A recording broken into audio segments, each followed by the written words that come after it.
নমস্কার, আমি ডক্টর সঞ্চয়ন মণ্ডল। আমি সিনিয়র কনসালটেন্ট মেডিকেল অনকোলজিস্ট। আমি অ্যাটাচড আছি HCG cancer hospital new town. আজকে আমি একটা ভেরি ইম্পর্টেন্ট পয়েন্ট নিয়ে ডিসকাস করব। সেটা হচ্ছে প্রসেসড ফুড ক্যান্সার রিস্কের সাথে কতটা যুক্ত। প্রসেসড ফুড বলতে বুঝি আমরা যে খাবার যাদের মধ্যে প্রিজারভেটিভ দিয়ে অ্যাডাল্টারেটেড করা হয়েছে বা কোনো স্পেশাল ফ্লেভার মেশানো হয়েছে যেটা মুখরোচক করার জন্য। এবং এই ধরনের যেটা সব থেকে হাইয়েস্ট রিস্ক রয়েছে সেগুলো হচ্ছে স্যালামি, হ্যাম, বেকন, সসেজ। এইগুলোতে কি হচ্ছে যে ইন্টারন্যাশনাল যে এজেন্সি রয়েছে যেটা হচ্ছে ক্যাটাগরি 1 রেকমেন্ডেশন হাই অ্যালার্টে রয়েছে এই ধরনের, সেটা হচ্ছে যে 18% risk of increasing colorectal cancer if taken 18 gram per day. তাহলে এটা কলোরেক্টাল ক্যান্সারের সাথে সাথে কিন্তু স্টমাক ক্যান্সারেরও চান্স বাড়িয়ে দিচ্ছে। এই যে প্রসেসড ফুড, এটা আমরা কথা বললাম, এর কি কারণে হচ্ছে, what is the mechanism of action. Mechanism of action হচ্ছে নাইট্রাইটস বা নাইট্রোসো কম্পাউন্ড যেটা প্রিজারভেটিভ হিসেবে ইউজ করছে, এরা হচ্ছে ইটসেলফ কার্সিনোজেনিক। এছাড়া হচ্ছে হাই টেম্পারেচার কুকিং, যেটা হচ্ছে ফ্রাইড ভেজিটেবলস যেমন ফ্রাইড কুকিজ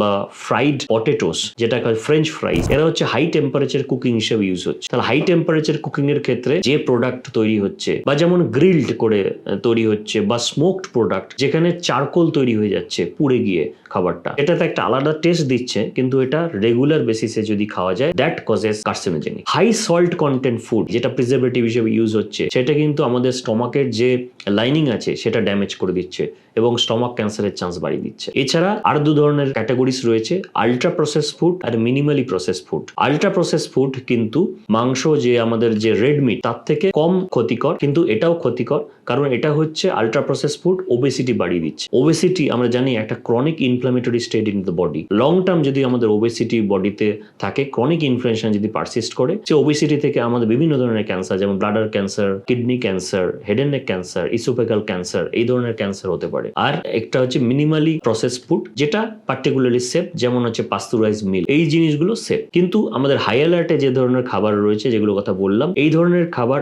এই জন্য আমাদের প্রিভেন্ট করা যায় এবং ইয়ংস্টার্সদের ক্ষেত্রে দেখা যাচ্ছে এই জন্য আজকে কলোরেক্টাল ক্যান্সারের চান্স এবং রেট ইনসিডেন্স কিন্তু অনেক বেড়ে যাচ্ছে। আশা করি এটা নিয়ে ক্লিয়ার হয়েছে। যদি কোনো প্রশ্ন থাকে নিচে অবশ্যই কমেন্ট সেকশনে জানান। নমস্কার।